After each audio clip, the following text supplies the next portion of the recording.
Come and take it if you want it. Come and take it if you think you can. Come and take it, but I warn you, you'll have to pry it from a cold edge.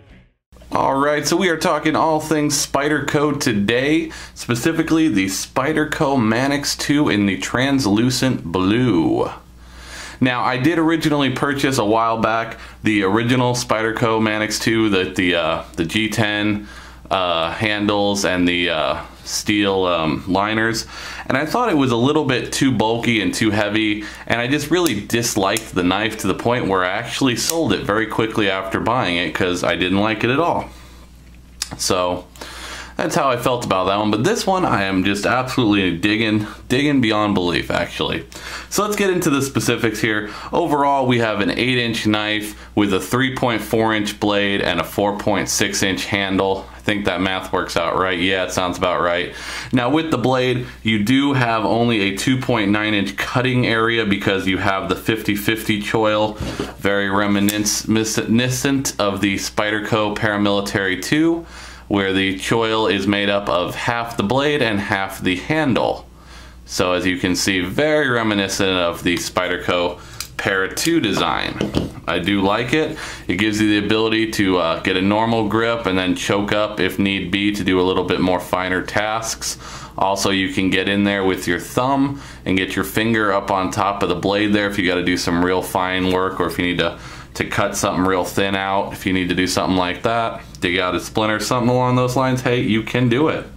Overall, the blade weighs a whopping 2.9 inches, so for all you Nancy boys who don't want to carry a big blade because they're too heavy, here's your blade, guys.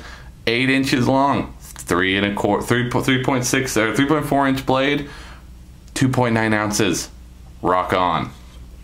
So the blade shape on this one is very reminiscent of the Spyderco Tenacious style blade. It is the Spyderco leaf blade, they call it, but it's a little bit different. This is a stock traditional leaf blade with that kind of triangular design, and then this is the Manix 2.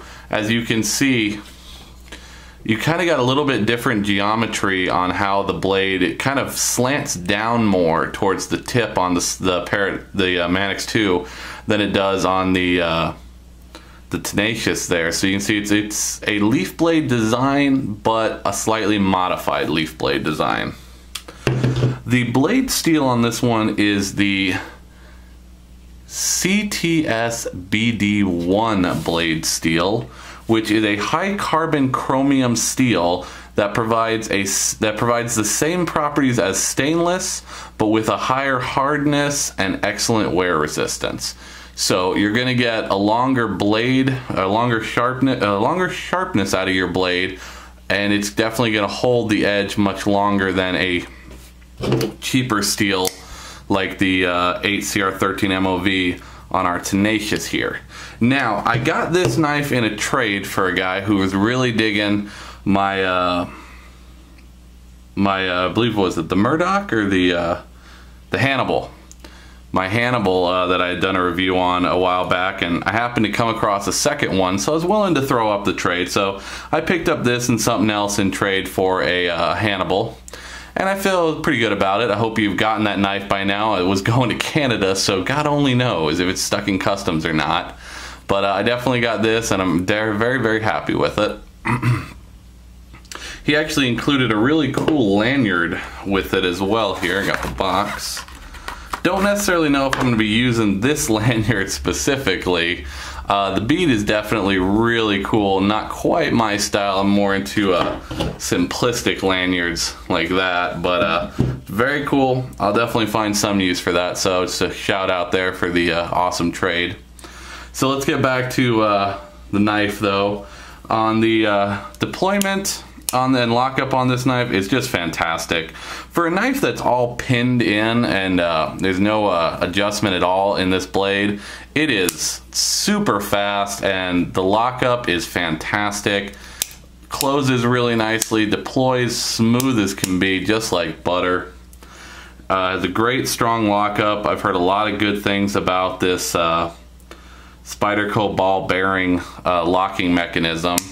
It's definitely interesting. Takes a little getting used to. It's a little bit different than the axis lock, say on your Benchmades, but it's definitely, I'm starting to like it. It's, you know, I've been playing with it since I got it this morning, and definitely digging it a lot. I have been, the minute I got it, I was just instantly digging it. I had it in my pocket all day, and like I said, I had one before, so I know the quality of the knife and the ergonomics and the design were fantastic. Just the weight on the other one just wasn't feeling it. That's why I wound up getting rid of it. So I carried it for a while. Really, I love the knife itself, but the original version just wasn't feeling it. But this edition, totally digging it. Now the handle material is FRCP. It's fiberglass reinforced copolymer, not fiberglass reinforced nylon like we're used to. So it's a different material, but it gives you that nice translucent look right there that they went for, and I really dig it. The ergonomics on this knife are just fantastic. It just fits in your hand so perfectly. Even when you choke up on that choil, it fits your hand just fantastic. And I've got a big hand, so finding a knife that fits my hand nicely is just awesome. The pocket clip on this is their just a really odd little pocket clip. I've seen it on several others that I have not purchased myself. It's the paper clip pocket clip. It's right or left side, tip up only. Just unscrew that. I'm sure this slides out, then flip it around. It sits in these little grooves. Let's see if you can see them. See those little grooves right there? I can't really see them. You see them right there. They're little grooves right there. Like on the other side. It just sits in there, you put the screw on, and you lock it down. It's definitely a good sturdy design. They wouldn't keep using it if it wasn't a good design. It's a little different, you know, from the more traditional Spyderco pocket clips, but I don't mind it. I don't have any real issues with it. Has a really awesome, super huge lanyard hole.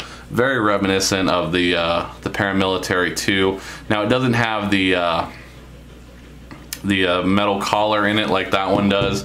It's just straight through the FRCP from one side to the other. No metal collar in there at all, but not really an issue at all. It's a great knife, really high marks. I believe it won this specific design. It won the, let's see here, yeah, Manix 2, this version, voted best Blade Magazine's, okay, Blade Magazine's most innovative American design in 2010. It's written very oddly on this website I'm reading here. So value, these are available right now. You know, shot in time there. It's $75.99 on Blade HQ if you want one, so they are still available. I really recommend this bad boy. It's just a cool ass knife. I mean, it's that cool translucent blue. It's different. It's not black like a lot of our knives are tan. You know, it's got a really cool form factor. Deployment is just awesome on it. It has a great ergonomics, fits in your hand well. I really love it. So put it up against here some similar sized knives. And definitely different price points. So you can see we've got the $130 something, you know, Para 2, and opposed to the $30 something Tenacious there. So you can kind of see where it fits in that lineup. And just like the higher end Spyderco knives, you can see right there on the blade, it is made in Golden, Colorado, USA, Earth. And obviously it's an Eric Glesser design. That is his mark right there. So absolutely just a fantastic knife. I dig it beyond belief. It's definitely ranks right up there. I would probably give it a 9 out of 10 overall. You know, I could do without the 50/50 choil and just have that extra blade length there. Would probably be my preference, because for my hands, very rarely am I going to choke up here. I'm probably always going to be, you know, down here, because I like to have that longer blade for usage. So that'd be the only negative I have on this knife. Other than that, I really dig it, really love it. Super high marks, Definitely something for the collection. I think this is a great EDC. It's got a really super high polished blade. Just absolutely beautiful looking. You can see the camera in it right there. So, but I'll tell you right now, dude, you know who you are that traded me for this thing? You need to work on your knife sharpening skills, homie. This thing was not sharp when I got it, so I did put a wicked sharp edge on it. This thing shaves hair like nobody's business now. I'm missing a whole nice batch of hair right here on the inside of my arm from sharpening this one up and the other knife up today. So put a wicked edge on this thing, man. That CTS BD1 steel, man, it took a little work to sharpen it, but once I got it sharp, man, that edge is just absolutely wicked. If here, we'll use my notes for a demonstration there. So here we go. I mean, just absolutely, just no freaking, look at that, just takes it right off there. Yep. Starting to shit it up. Yeah. Doing it too fast. Gotta be a little slower. But it just shaves like nobody's business. Just making it snow up in here with the Spyderco Manix 2 in the translucent blue. This is a Spyderco model C101 PBL2. So Charlie 101 Papa Bravo Lima 2 for this specific model. So definitely, guys, go out there, get you one. As always, Semper Fi. Have a good day. So you best not cross that line. If you want this gun, you gotta come through us and take it one shot at a time.